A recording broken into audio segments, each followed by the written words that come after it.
When I was 18, I was in the U.S. Army in the 82nd Airborne. I didn't really have a relationship with God for the most part. I'd go to church and walk through the motions. It's a thing you do on Sundays, and you go, and then you believe in God, and then you're good to go.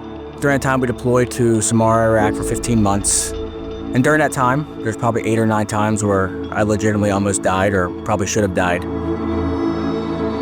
The moment that really kind of got me the most was facing down a street and having an RPG shot at my truck as I was on the gun and the turret, and the RPG was coming directly at my truck, straight for me and my driver, and at the last second, maybe 15 feet away, for some reason, the RPG just lifted up and went over my truck and hit the building behind us. There's no reason why that RPG should have done that, nor do they ever do that. And from that moment on, I kind of realized there's something else out there.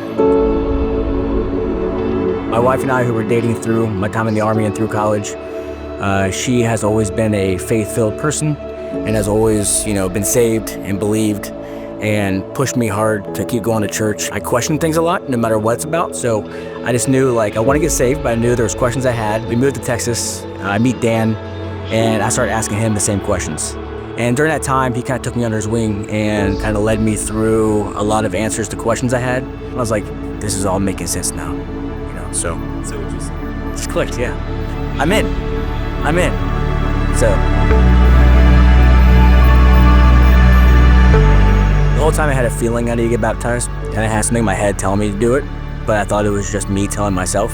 Maybe this isn't just me talking to myself telling me to get baptized. Maybe this isn't just me talking to myself telling me to go to church more often, or maybe it's actually God talking to me and not just me talking to myself thinking I'm crazy.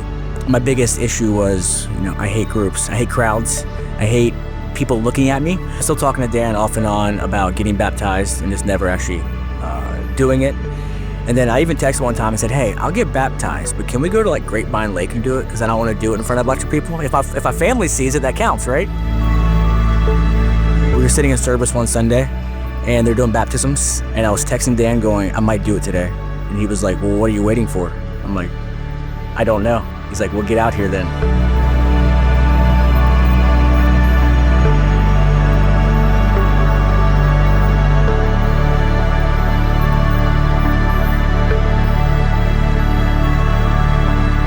And then I go home about my day, and maybe a week later I realized the anxiety and the stress, the chaos in my head wasn't really there as much as it used to be.